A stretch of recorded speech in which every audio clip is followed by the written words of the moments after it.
Welcome everyone. My name is Aleta Coroneo and this is Buddhism for Beginners, also known as Buddhism in a Nutshell. It's got two different titles, which is quite special. Last week we started reading The Foundation of All Good Qualities, and we're going to continue that prayer or verse tonight.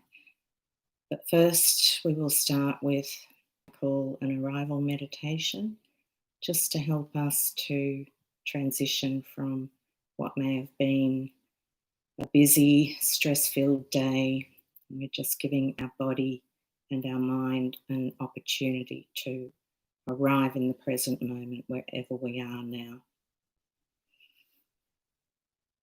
So just getting comfortable wherever you're sitting or kneeling or lying down.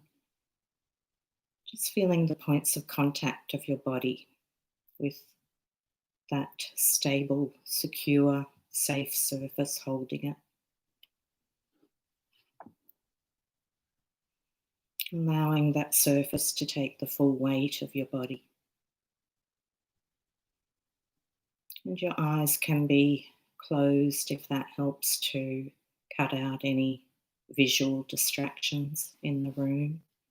Or you can just have your eyes slightly open and the head just slightly tilted down, as if you were looking at a spot on the floor about 1 metre in front of you. And just taking a couple of deep breaths all the way into the belly if you can.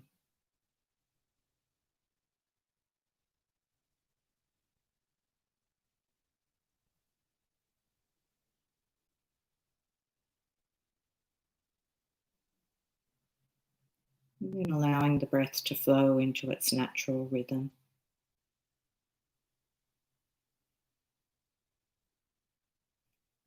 And just for a moment thinking of your personal reason, your motivation for being here tonight.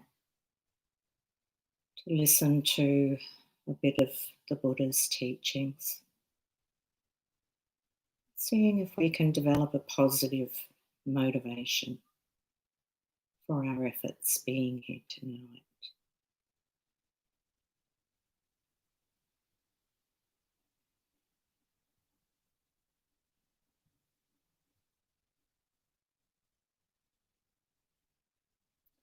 And then we can expand that motivation out so that anything that we may hear tonight, which may help us to be more calm, peaceful, compassionate, maybe wiser people, could not only benefit ourselves, but it could also benefit everyone we come in contact with, helping them to be more peaceful, compassionate, wise people as well. And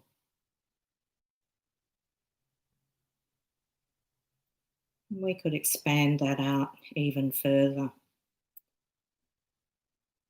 so that, like a ripple effect, we could spread compassion, kindness, wisdom out to the entire world, to every being, resulting in a more peaceful, compassionate world.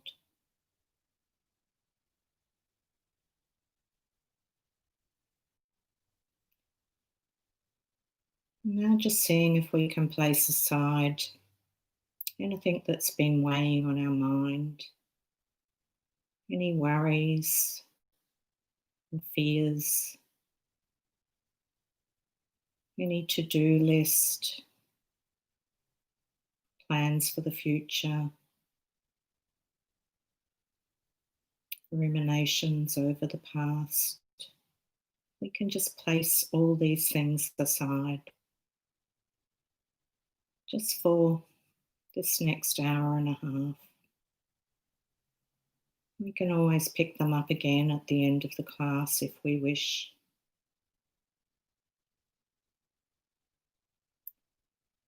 Just for now, seeing if we can have a beginner's mind in the present moment.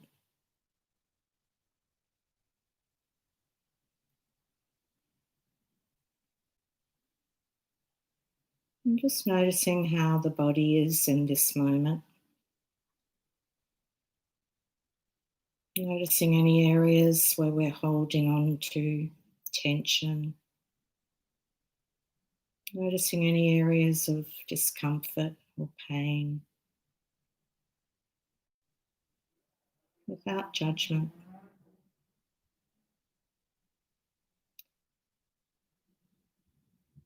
And just seeing if we can let go of even some of that tension or discomfort with the out breath.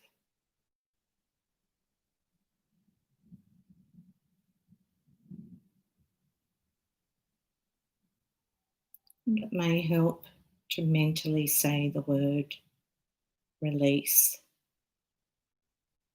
on the out breath.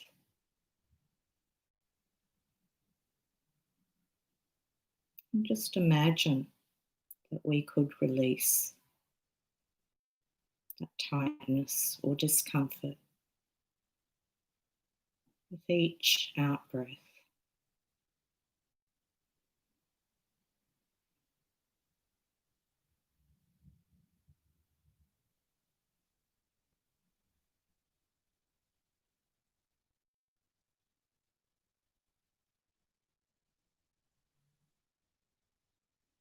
Just giving the body the opportunity to relax and unwind, if it will.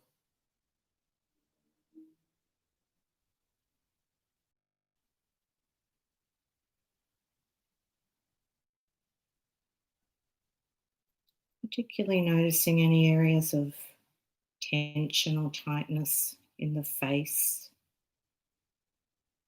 Seeing if we can release any of that with the out breath.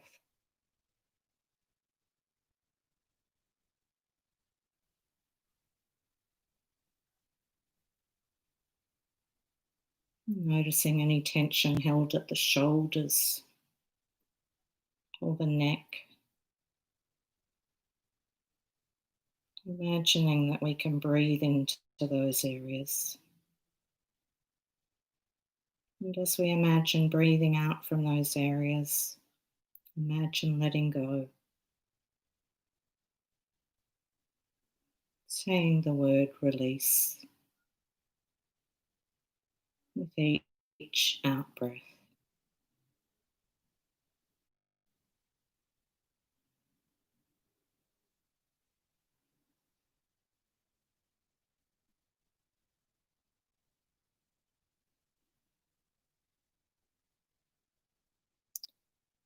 Maybe you can notice holding on to any tension at the belly. And we could imagine that we breathe into the belly area and release with each out breath.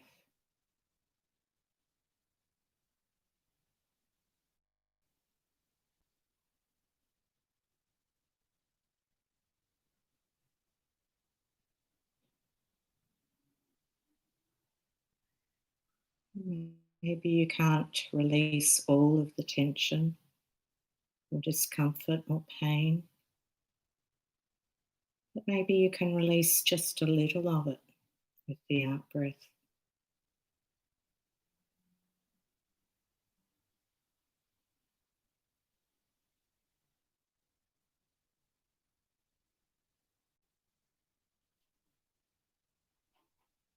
Or if you can't release any of it,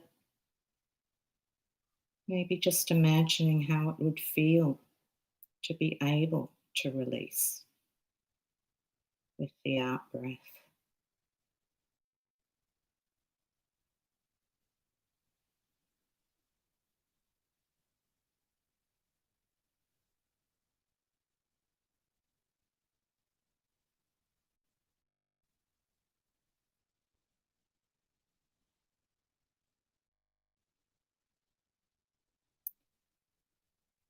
Now just gently placing our attention on the breath, wherever we notice it the most in this moment. It might be at the nostrils or on the upper lip. It might be the rise and fall of the chest or the rise and fall of the belly. It might be the complete wave-like flow of the breath.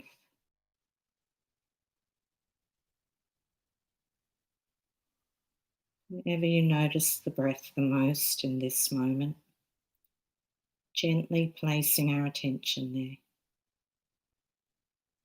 and just observing each in and each out breath.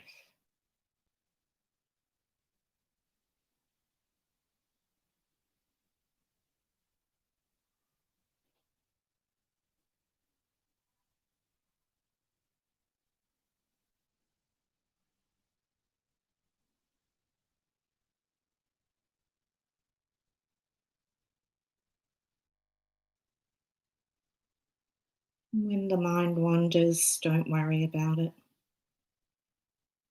Be glad that you noticed that the mind wandered. That means you're being mindful.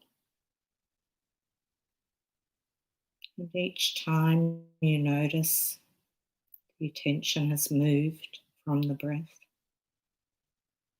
just gently bringing the attention back to the breath again and again.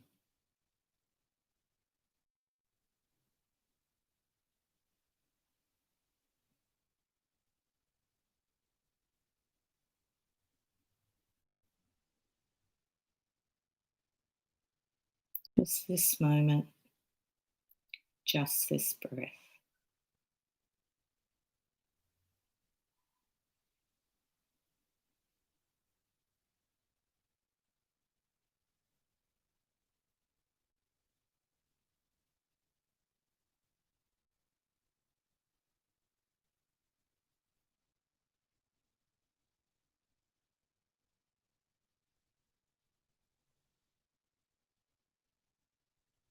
And having a sense of curiosity about the breath.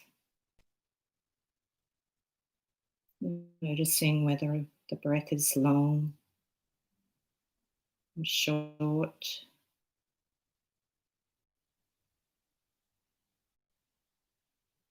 deep or shallow.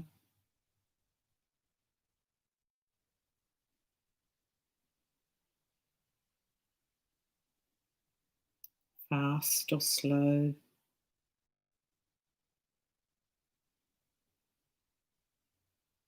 Not trying to change the breath in any way.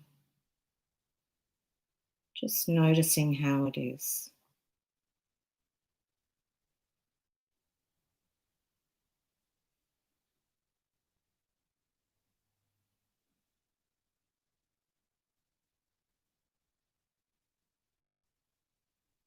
Can you notice the beginning, the middle, and the end of each breath?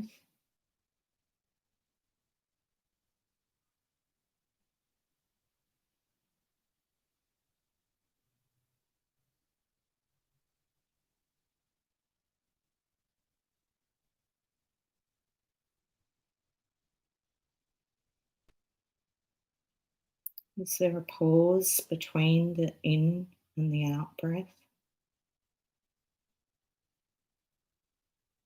Or do they just flow from one to the other?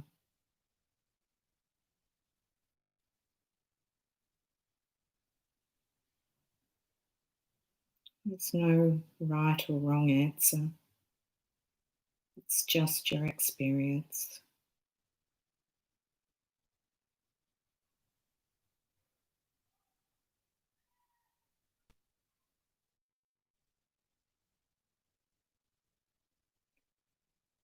Can you notice a change in temperature of the breath between the in and the out breath?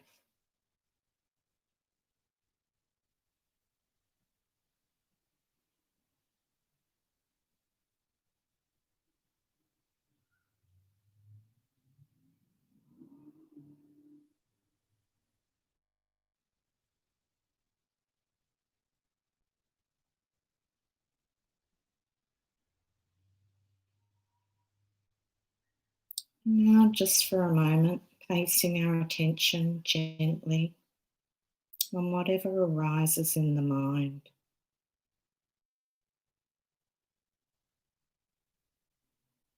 If thoughts arise, see if it's possible to just notice that they arise and they fall away again if we don't cling to them.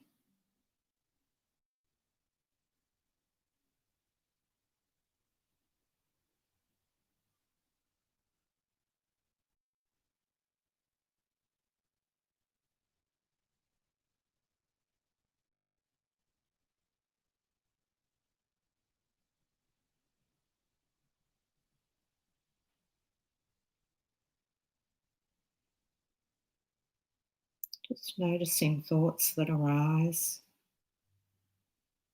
without carrying on the storyline of the thought. Just allowing the thought to come and then to go again.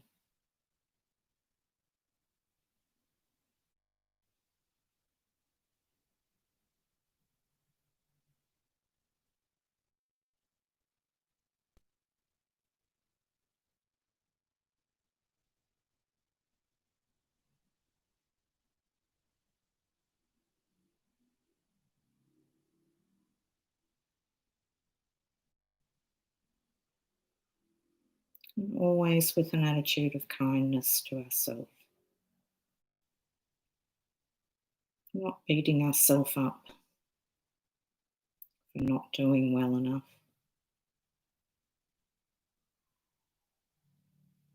We're just noticing, observing what's happening in the mind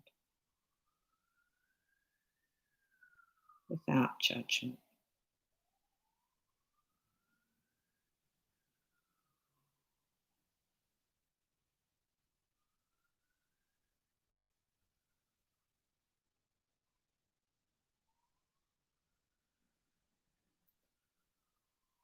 Now just noticing the state of the body in this moment.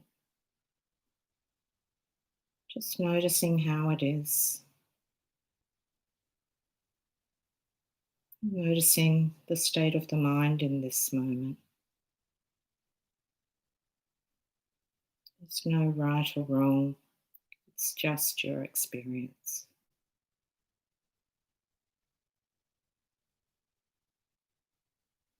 Becoming aware of the points of contact of our body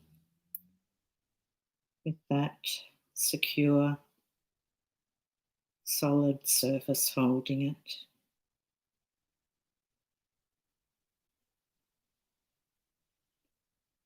Noticing the touch of our clothes on our skin and the air on our skin.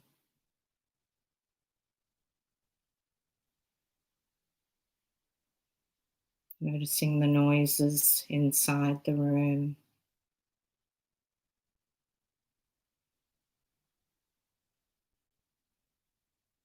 And the noises outside the room.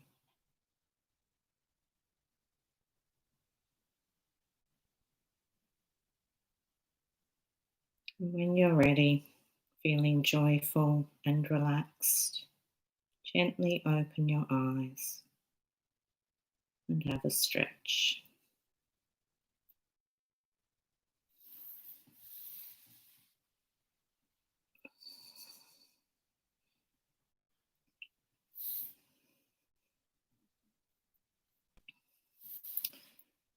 So if anyone is watching right now I know some people watch later when time suits them better. But if there's anyone watching now, if you'd like to introduce yourself, just put your name in the comment bar. That would be very nice. And in the comment bar, I've also put a link to this prayer or verse that we're going to go through tonight, the foundation of all good qualities. And hopefully if you click on that, you will be able to get a copy of this prayer up on your screen, or you can download it to go through it yourself later if you wish. That link is to an FPMT site.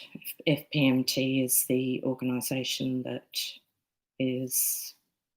runs the Vajrayana Institute and over 150 Buddhist centres worldwide at the present, I think. So this prayer, Foundation of All Good Qualities, was written by Lama Tsongkhapa, who was a Tibetan scholar and saint in the 14th century. This is a Lam Rim prayer. Lam Rim is a presentation of the Buddha's teachings in a graduated way, or a gradual way, it's sometimes said as well. So it's like going from preschool to primary school to high school to university. Each successive verse builds upon the one before. And with this prayer, it's often used as what they call a glance meditation, which means that you can read one stanza of the prayer and then reflect upon it, meditate upon that verse, and just see what that verse means to you. Check it up against your life experience, see if it makes sense to you, and see if you can maybe apply the wisdom in these verses to your daily life. Check out if there's any benefit from remembering these verses during your daily life, or putting into practice what's talked about in the verse.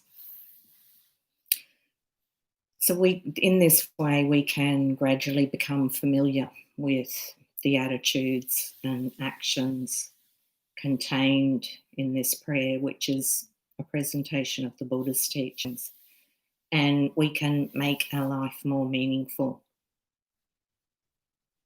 It's not just reading and thinking about it intellectually.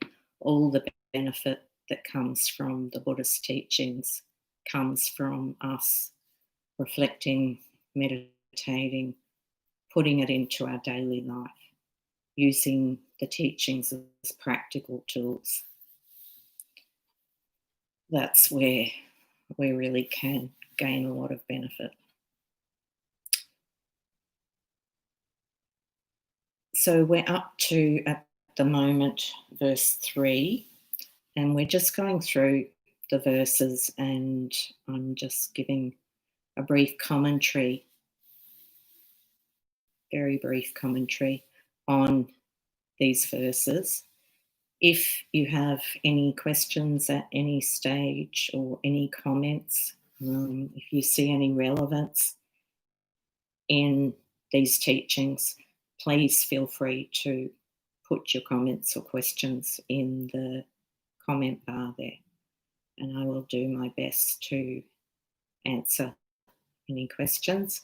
If I can't answer them, I will refer them on to one of the excellent teachers out at the Vajrayana Institute, who are much more wise and knowledgeable in the Buddhist teachings than me. I am just teaching at an introductory level. So the third stanza, this life is as impermanent as a water bubble. Remember how quickly it decays and death comes. After death, just like a shadow follows the body, the results of black and white karma follow. So one of the main teachings of the Buddha, a very important teaching, is that of impermanence and death.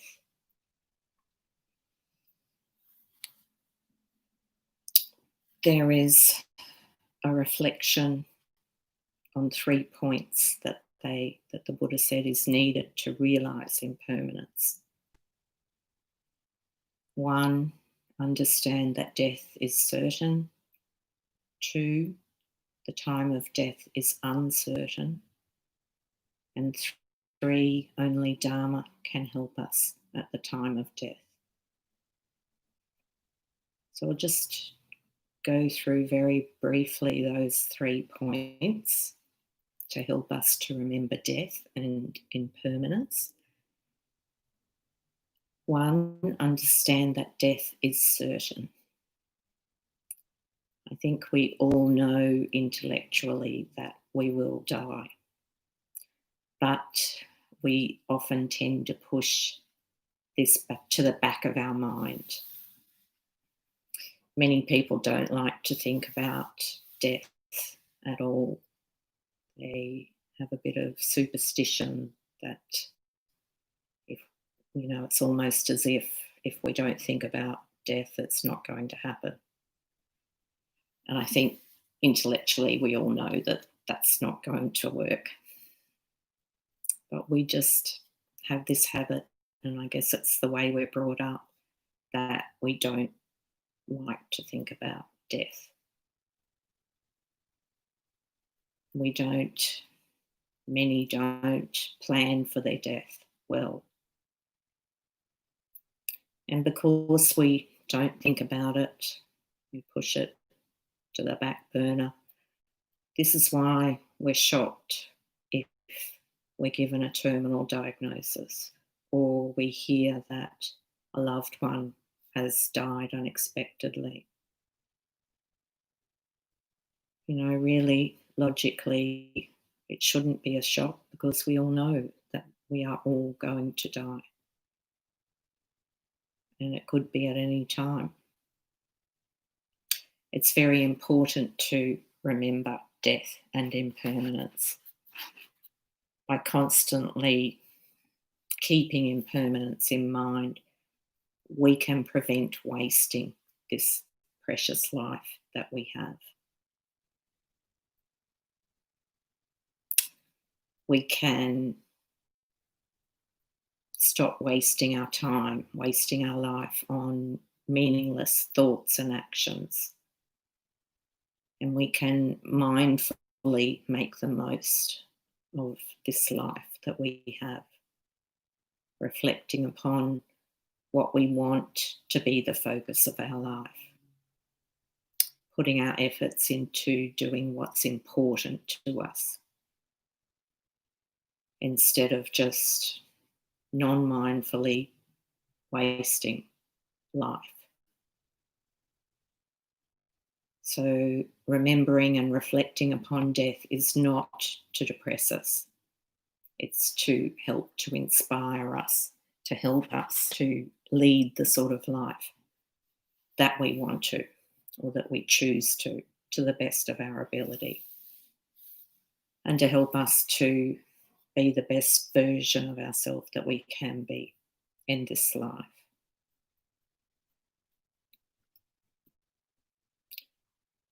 But think about that for yourself, reflect upon it. Does that make sense to you? That it's helpful to remember that we will die? Could that help you to lead the sort of life that you want to, directing your efforts to achieving your goals, or to just trying to be the best person you can be. You have to think about it yourself, reflect upon it yourself. Is there any benefit in remembering that death is certain? So the second point was that the time of death is uncertain. No one has a guaranteed life expectancy. Again, we know this intellectually. We know that people die when they're babies. People die when they're children. People die when they're young adults. People may die when they're ripe old age. But we just don't know when we're going to die. The time of death is uncertain. We can be hit by a bus tomorrow, tonight. We can have a heart attack tonight, in the next moment. We just don't know. And again, this is not to make us depressed. It's not just a morbid thing to think about. It's to inspire us so that maybe we can start living our life,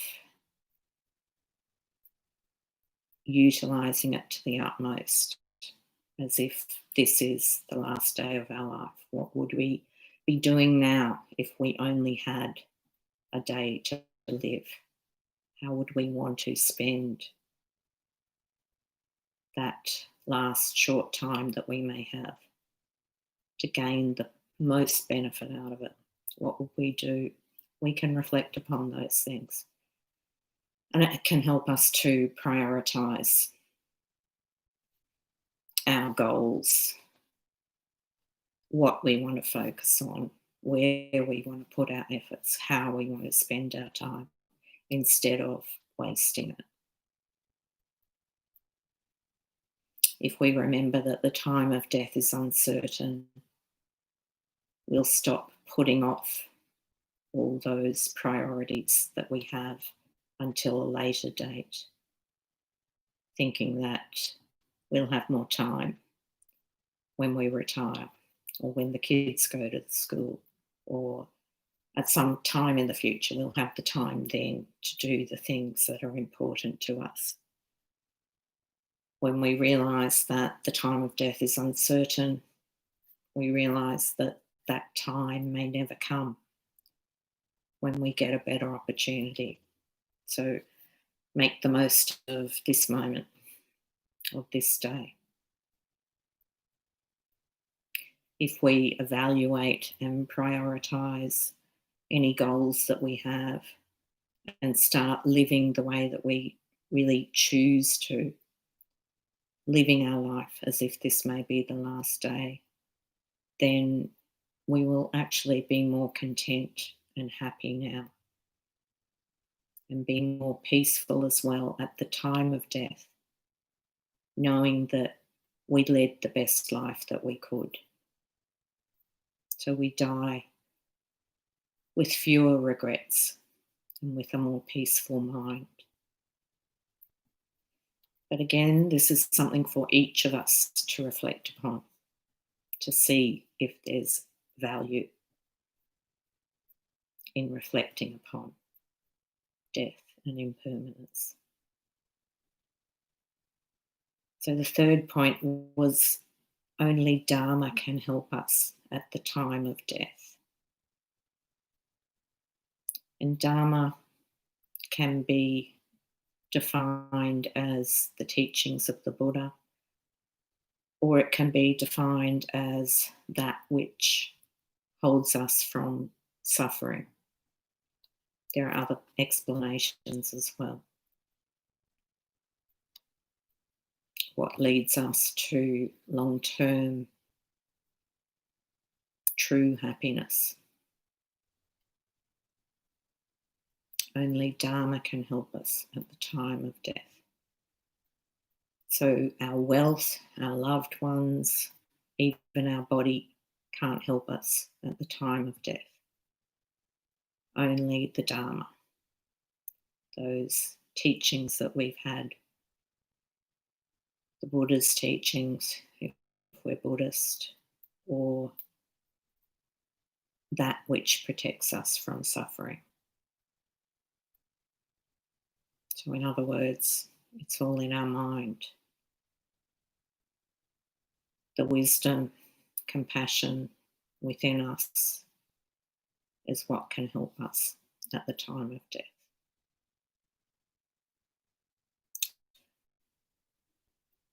So the second part of that stanza said that after death, just like a shadow follows the body, the results of black and white karma follow.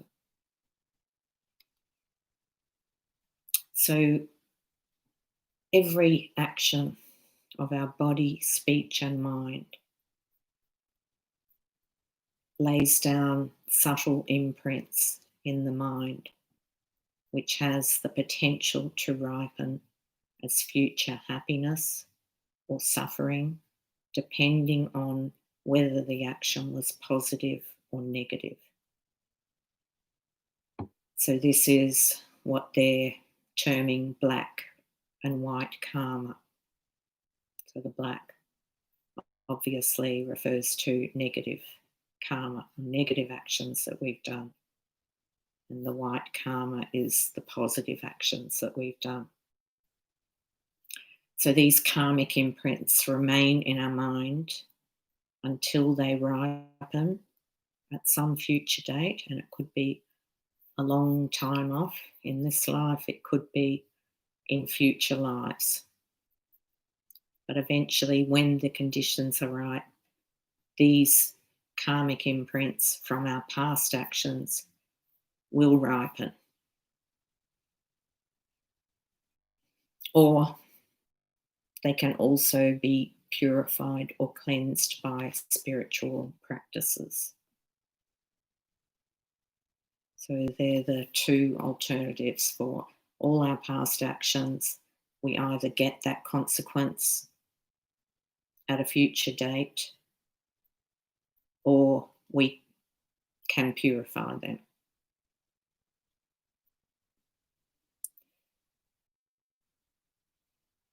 And when we talk about positive karma and negative karma, that's all about a positive karma or positive action is one with the intention of helping people, and a negative action or negative karma is an action with the intention of harming others. So all these actions of body, speech and mind,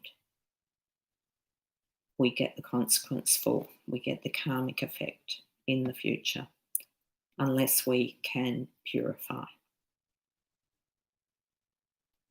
And the particular type of karma that ripens at the time of our death, which is known as throwing karma, determines our next rebirth, what body and what realm we are reborn into.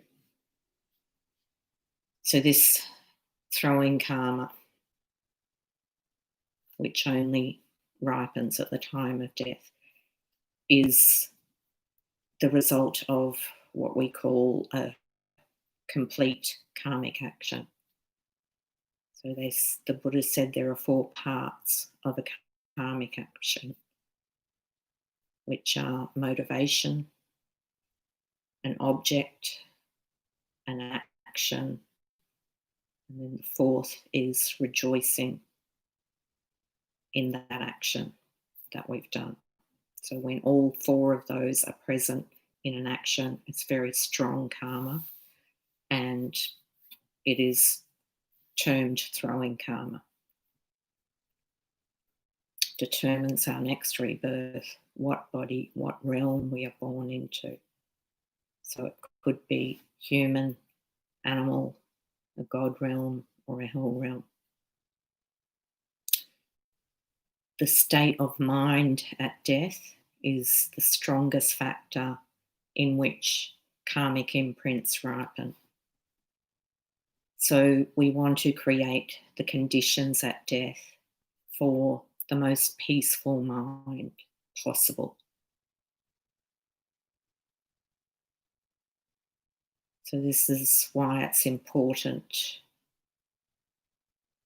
to try to have calming, peaceful conditions, peaceful atmosphere when people are dying. If someone else is dying, we try to do whatever we can to keep the conditions calm and pleasant so that their mind is more peaceful, not as fearful or agitated. And this will affect that what throwing karma ripens at the time of death, resulting in a better or lower rebirth. If throughout our life we have a tendency to have a negative, agitated sort of mind due to fear or attachment or anger, then we're more likely to have that same attitude of mind at the time of our death. So this will determine what throwing karma arises and what rebirth results from that. So if we can meditate and reflect and transform our mind now so that we're more peaceful, more compassionate, wiser, then if we have that sort of mind in every moment, that's the goal, then we will have that mind at death, which will give us a really good rebirth. So it's about training our mind now. And that's much easier. Very, very difficult to train our mind when we're dying. So we do it now so that when we are dying, we are more likely to have a positive, calm mind and get a good rebirth.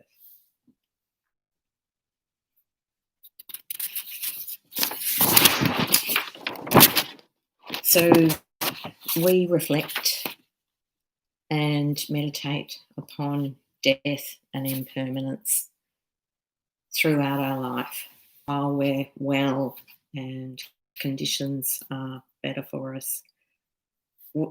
Doing this, we're preparing for our moment of death. And the more we reflect upon death, the less fearful we are going to be of death. We're going to know to some extent what to expect when we're dying. And this helps us to not be so scared, to not freak out and panic about dying, if that makes sense. There is actually meditation which goes through the stages of death, which can be really beneficial to do because when you're actively dying, you know what's going to come next. It's like having a roadmap of where you're going. So you're not as scared.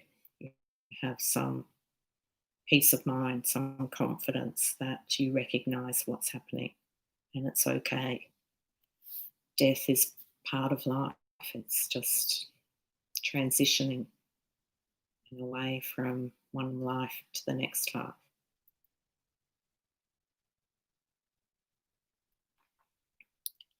And many people like to train their mind by seeing throughout our life that there are many small deaths as well. A type of condition will end and then there's a new condition.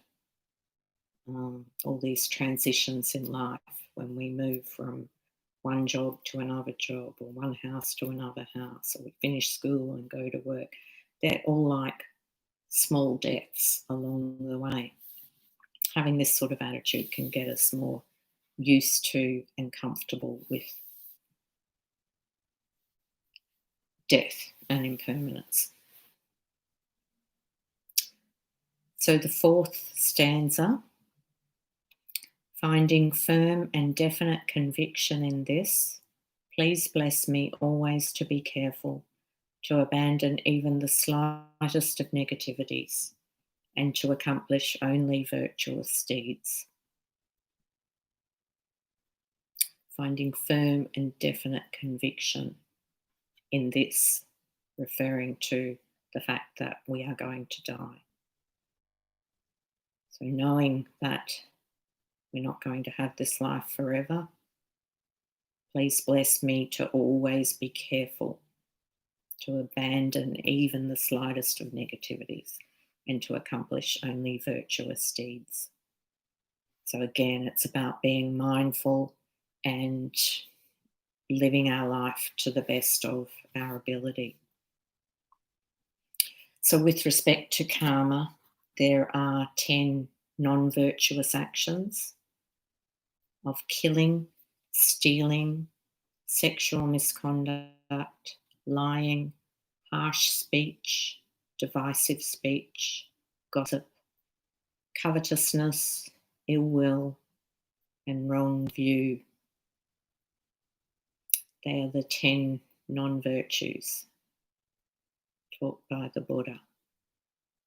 So 3 of those are actions of the body: killing, stealing, sexual misconduct. Then there are 4 actions related to speech: lying, harsh speech, divisive speech, and gossip. And then 3 actions of mind, which are covetousness, ill will, and wrong view. So it's interesting that 3 of body, 3 of mind, 4 of speech.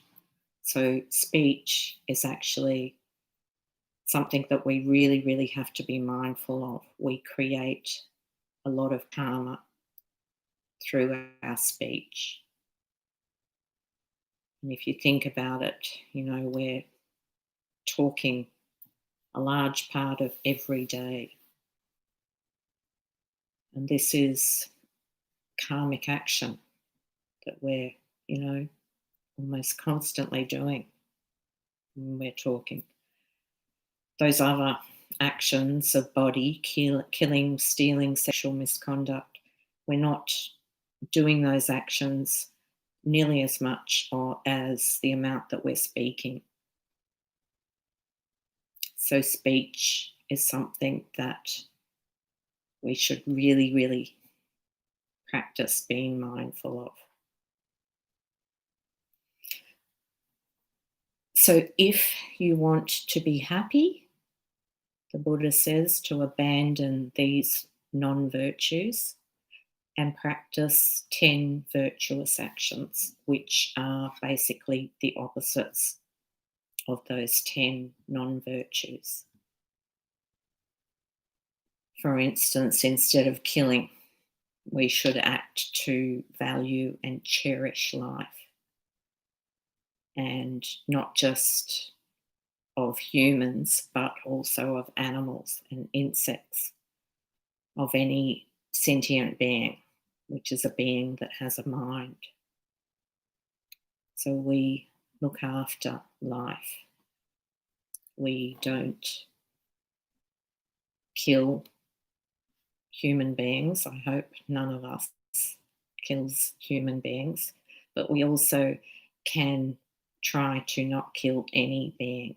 That's like the goal of Buddhism, one of the vows that we take if we decide to commit to Buddhism, is to not kill other beings. Instead of the non-virtue of stealing, we should give freely of what we have that we can share with others to help them. So it's being generous. Instead of sexual misconduct, When we say sexual misconduct in Buddhism, it's mainly talking about adultery, taking others' partners. It's sexual conduct where there is intention to harm one of the parties.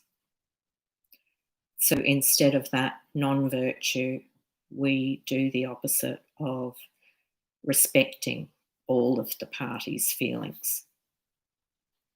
So we're not harming our partner or anyone else who would be harmed through this sexual contact, if that makes sense. Instead of lying, we do the opposite of speaking truth.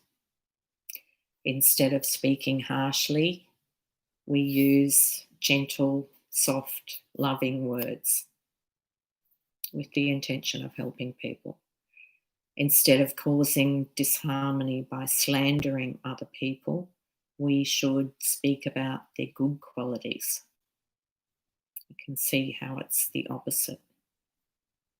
Instead of gossiping, we could talk up people's good qualities, tell people about how kind Jane is, instead of talking about how Jane did this and it was really terrible thing to do. So instead of gossiping, we're talking well of people. Instead of covetousness, wanting what others have, we can do the opposite of rejoicing at other people's good fortunes, really being happy for them when something good happens to them or they get something which helps them to be happy. We rejoice in that and then we get good karma from that. We can replace ill will with feelings of love and compassion. So we refrain from those 10 non-virtues and we do the 10 virtuous actions, which are basically their opposites. And then we're creating good karma for ourselves by creating virtuous actions. We get the positive karma from that in the future. Sorry, I missed that last one there too. The last non-virtue was wrong view. So when we're talking about wrong view, it means not regarding our actions as having consequences. So not having the view that karma exists. So as an example, you might think that it's okay to lie and to steal because you can get away with it and you'll benefit from it. That's a wrong view. The law of karma applies to everyone. It's like a natural law of cause and effect. Whether you believe in karma or not, karma is the law. It affects us all in every action that we do. So we can, that's the non-virtue, is having that wrong view, thinking that it's okay to hurt others, basically, because we're not going to suffer because of it. It's okay, we can do that. That's a wrong view. So we can replace that with the virtue of having the correct view, the realistic view that there are consequences to all of our actions. In other words, that the law of karma does exist, like a law of nature.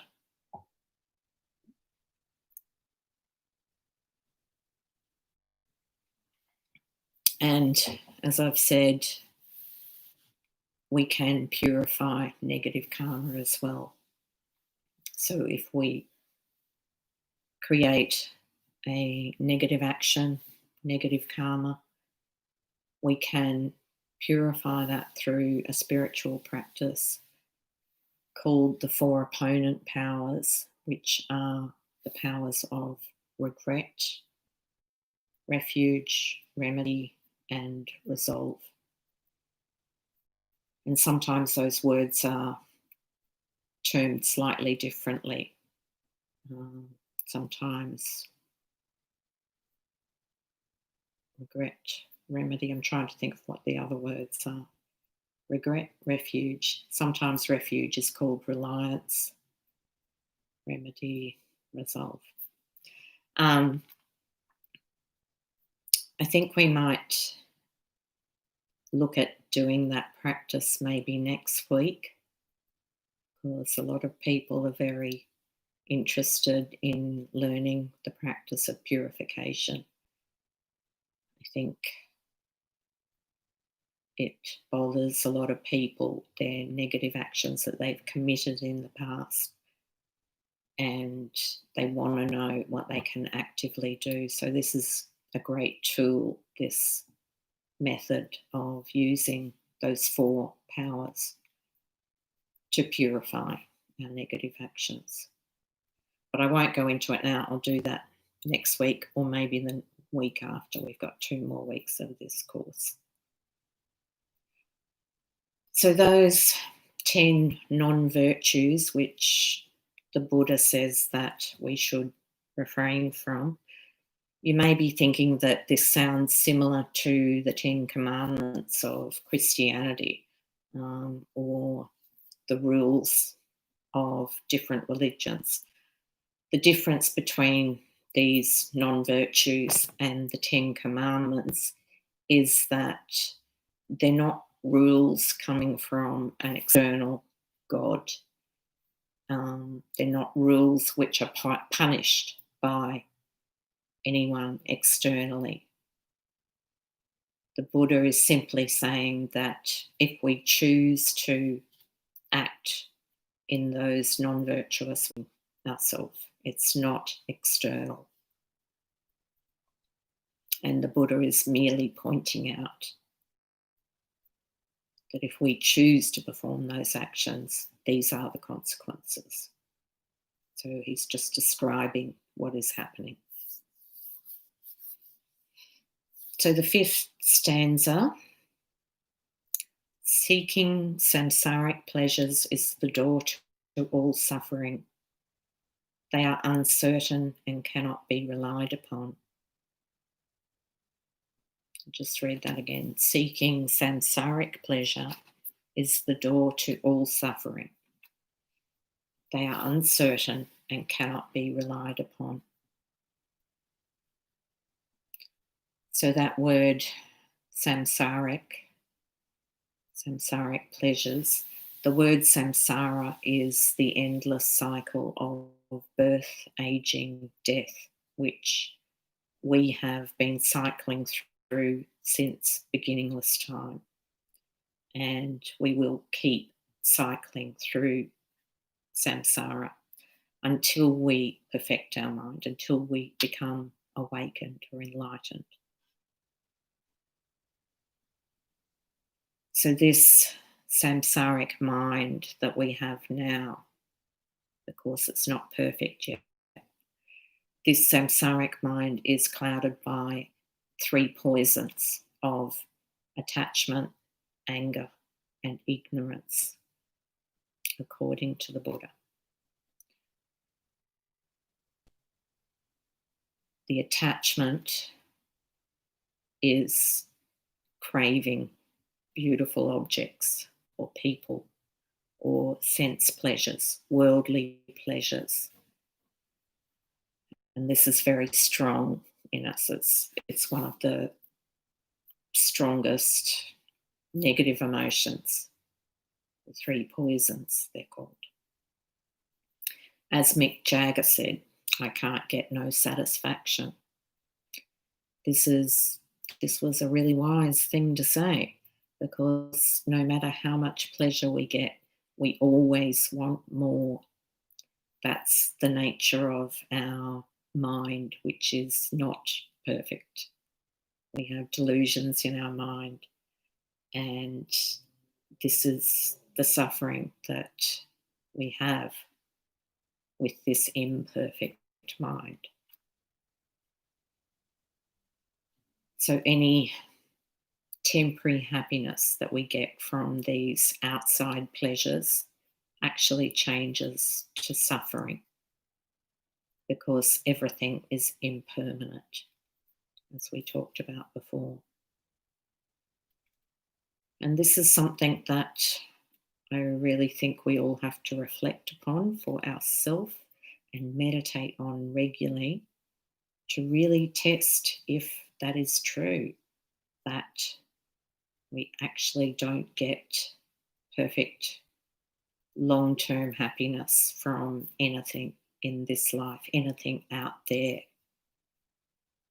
We have to examine that against our experience to convince ourselves whether it's true or not. Buddha said that true long-term happiness is in our mind. It is within us. It's not gained from an external source. That's a big lesson. We may think that we know it, but we still crave things. We still have that slight sort of doubt that I'm sure if I get that, then I'll be happy. We have to keep thinking about these things, reflecting upon these things, and practicing to realize these things experientially instead of just in an intellectual way.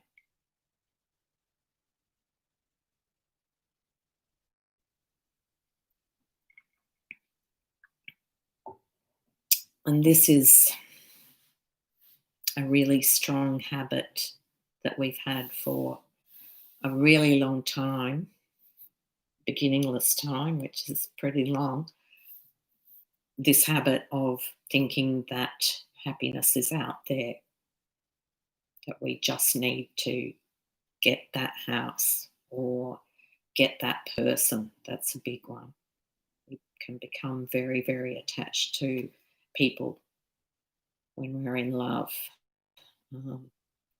any loved one, children.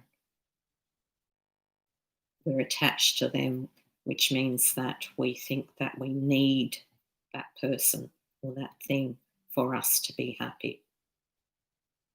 We're exaggerating the positive qualities of that person or thing and not realistically seeing the negative qualities of that person or thing. This is all attachment, craving, yearning for things. I need to have that to be happy. This is the poison of attachment, which causes us to suffer. So the Course, this has been a really strong habit for so long. We need to keep reflecting upon the consequences of being attached to things. We have to meditate and just examine against our daily experience whether craving things externally does cause us to suffer.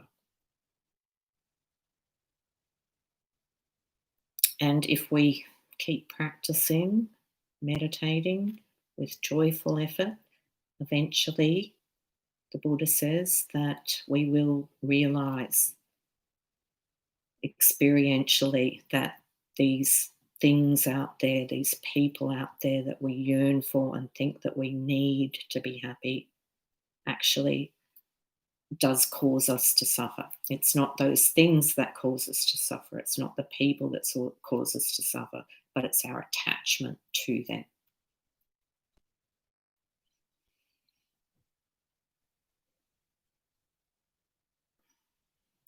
So the 6th stanza, recognizing these shortcomings, please bless me to generate the strong wish for the bliss of liberation.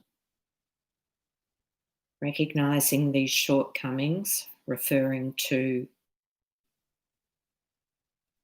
the shortcomings that we think that we're going to get happiness from things out there, from being attached to things. When we realize that that is not going to cause us to have permanent, long-term, real happiness. When we've realised that, please bless me to generate the strong wish for the bliss of liberation. So this is about renunciation, realising that no matter how much we enjoy these worldly pleasures or samsaric pleasures, they won't bring us lasting happiness. So renunciation starts with the strong wish and determination to be free of suffering. And remember, it's not about giving up our possessions or our people, our loved ones. It's not about giving up our ideas. We can enjoy all these things. We can get pleasure from them. But we renounce, we give up our attachment to them. We see them in a realistic way, seeing that we can get temporary happiness, pleasure from them, but it's not going to last. It will be impermanent.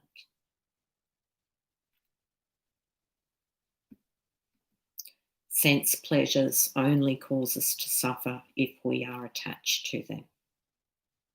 If we exaggerate the positive qualities and we cling to these things, thinking we need them to bring us happiness, that's what causes suffering.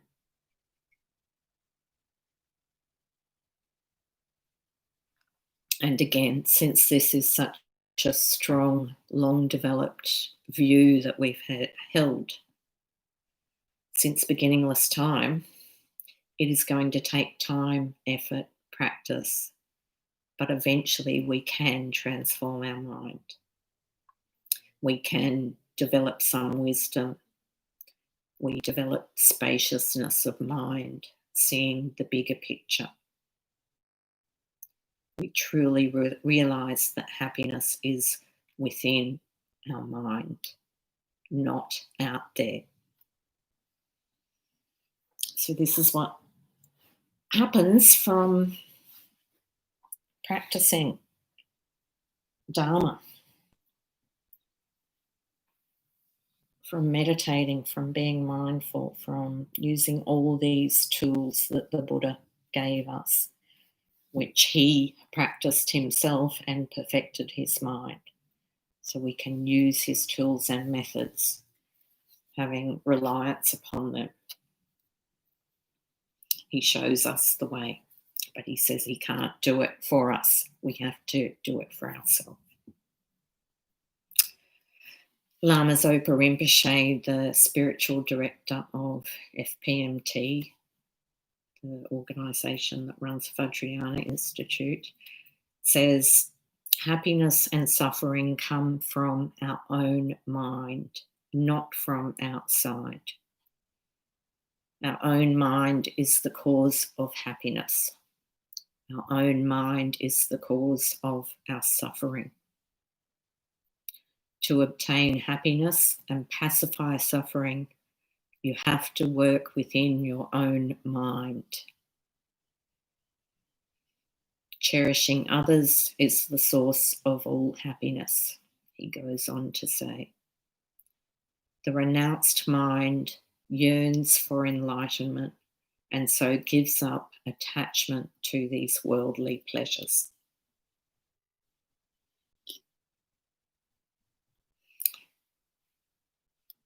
So this is what happens. This is how we can transform and perfect the mind. We all have the potential to perfect our mind, to become enlightened, or in other words, to become a Buddha ourselves. We have the potential for perfection within us. So as we learn to renounce these worldly pleasures, giving up our attachment to them. At the same time, we are stopping blaming others for our suffering.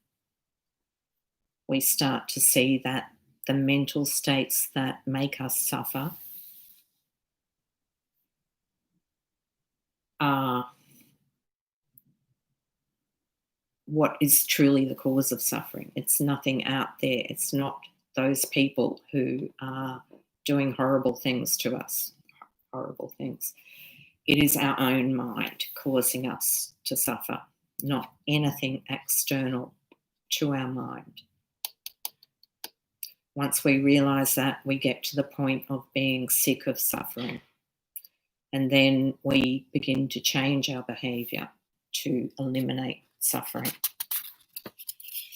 We transform our mind.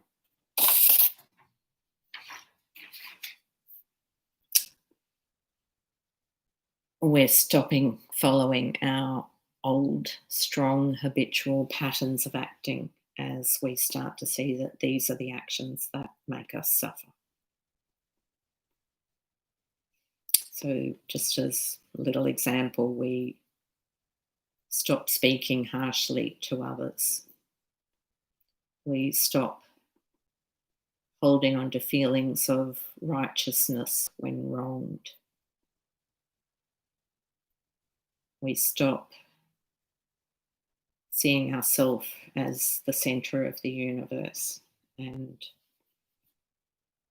instead cherishing others, cherishing their happiness. And we stop all that rumination in our mind that we go on with, going over what happened in the past, worrying about what happened, repeating what caused us to suffer in the first place. We keep prolonging it and making it worse, building it up and up by going over and over that initial incident that caused us to suffer. These are the sorts of habitual patterns which don't help us. They're not skillful. And as we practice Dharma, we start to let go of those unskillful ways of thinking and acting, and we develop positive, more skillful ways of viewing things, of viewing people. We develop skillful ways of going about our life so that we will access that happiness that is within our own mind. We give up our attachment to those things out there that we yearn for. And the better we get at this through practice, the less we suffer, the more content and peaceful we become.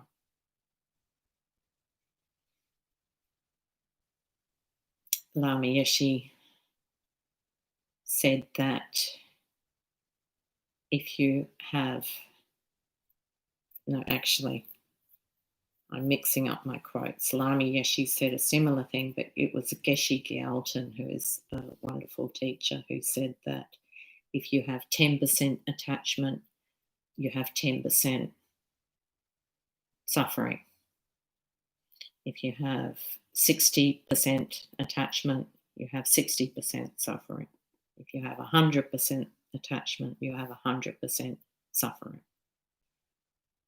So we do have less and less suffering as we get better at our practice, as we become less and less attached. We become more and more happy, have a more content, peaceful mind.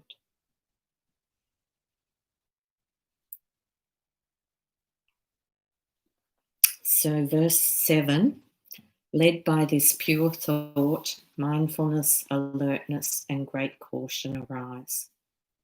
The root of the teachings is keeping the pratimoksha vows. Please bless me to accomplish this essential practice. Pratimoksha vows are individual liberation vows. So these vows, which we take if we commit to Buddhism, to working on our mind, these vows mainly emphasize our discipline or physical behaviour and not harming others.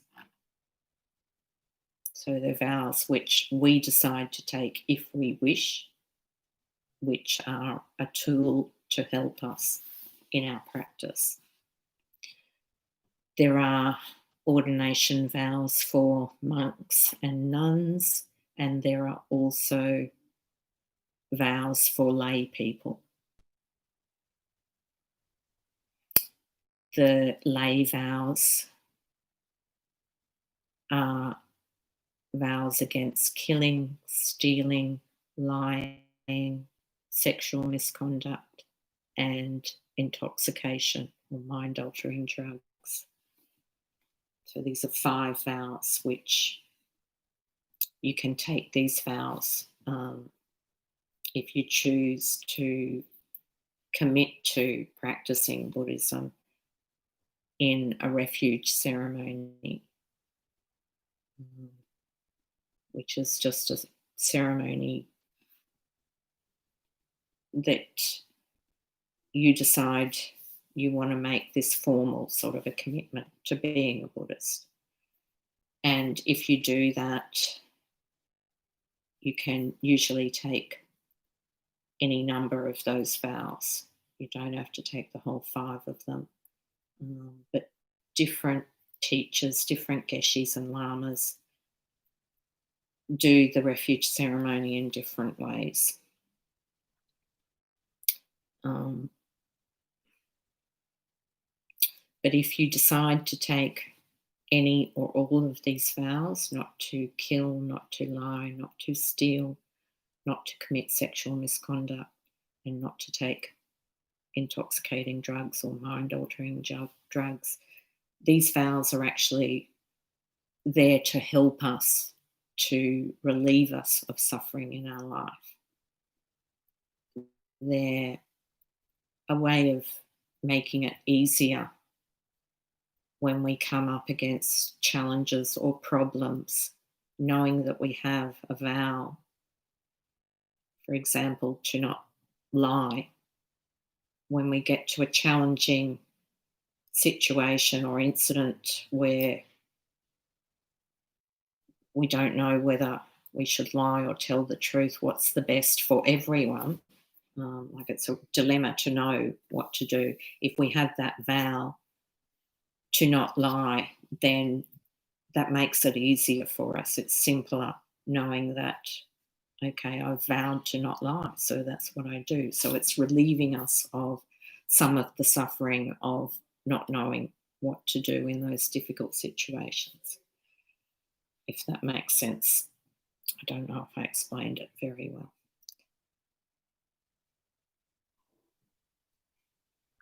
We're also creating a lot of positive karma if we live in vows. If we have, for example, taken the vow to not kill, and then throughout today I have not killed anything, then I get active karmic consequences just because I am holding the vow to not kill. Whereas if I hadn't taken the vow to not kill and I didn't kill today, I don't get positive karma from that. So if I don't have the vow to not kill, and then, you know, I'm not the sort of person who goes out and kills people, but say I might normally kill a mosquito. Today, I just didn't happen to come in contact with any mosquitoes. So I didn't kill. So I don't get any positive karma. I just wasn't in the situation where I could have the opportunity of deciding I will or I will not kill that mosquito.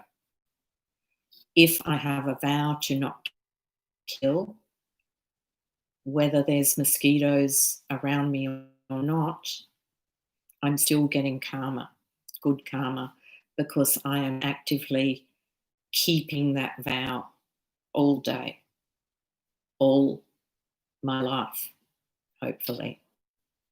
While I'm keeping the vow, I am getting positive karma every moment, if that makes sense. So taking vows are helping us to where we know what to do. So they're very, very helpful, a very useful tool. And I've just seen that my connection is unstable. I don't know how long it was unstable. You missed all the good stuff if you didn't hear what I was talking about. Just joking. If I knew how long it was unstable, I would repeat what I was saying, but I don't. So we have 8 minutes to go. I'm not sure if I should start the next verse. And no, I should not, because that takes quite a while to go through that next verse.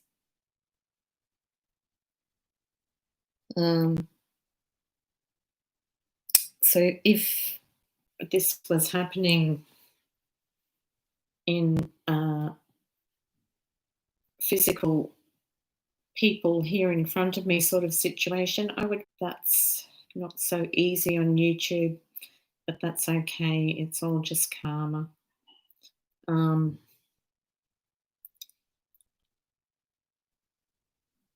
Maybe I'll just go on talking a bit more about karma actions. Karma is all about intention. If we have a positive intention when we perform an action, then we will get positive consequence, positive karma will ripen from that. So if we have the intention to help someone, but it may backfire and it actually seems to harm that person, we don't get negative karma from that. If we have the positive intention in our action, we will reap positive consequences from that action, and vice versa. If our intention is to harm someone, then we will always get negative consequence, negative karma from that. And the really tricky part about observing the consequences of karma is that we don't get the effect from our actions straight away. The effects of an action that I've did. So this makes it really difficult for us to get a handle on how karma works. Sometimes we perform an action which is done with good intention. It's all positive. Maybe we try and break up a fight between two people. So we have good intention of trying to stop them be harmed. We're risking ourselves going in there trying to break up the fight. And maybe we get injured. Maybe we get injured badly as we try to break up that fight. And a lot of people mistakenly think that they tried to do something which was kind and positive, and they ended up getting negative karma because they were badly injured. This is not the way it works, because the consequences for our actions can be a long, long time in the future. Then when what we saw in that example, being injured ourselves when we tried to do a kind thing, that effect was actually the effect of a previous negative action that we have done at some stage in the past. So because we had the intention of helping people when we went to break up that fight, we will get positive karma in the future from that. We will get positive consequence in the future at some stage. Just because we got injured today when we tried to break up that fight doesn't mean that that's the consequence of our positive action today. It was actually the consequence of a negative action that we have done in the past, and that could have been in past lives, which all makes sense to me, but you have to reflect upon these things and examine these things and see if they make sense to you, see if they seem logical to you, and if you have any doubts, then question. The Buddha always said not to rely on anything that he taught without checking it up for yourself. That is a huge part of Buddhism. Checking everything up for yourself, thinking about it for yourself, applying it yourself. And if you have any doubts about anything, questions are always welcome from any reliable Buddhist teacher. The Buddha said to check everything, to never just accept teachings on face value. So it's 8:28, so we might just do a very brief little meditation, and we will dedicate our efforts tonight towards a positive outcome, towards helping ourselves and others to be kinder, wiser, more peaceful people. We put effort in tonight to listening to the teachings of the Buddha, to check them out, to see if they could help us to be kinder, wiser, more compassionate people. And we can spread that wish out so that anything that we may have heard tonight which may benefit us in the future can be dedicated to helping not just us, but the people that we come in contact with, and then spreading out like a ripple in a lake that could help every sentient being in the world to be more kind, more compassionate, wiser, more peaceful, more content, resulting in a more peaceful universe, spreading out that far, spreading out infinitely to helping all beings to be happy.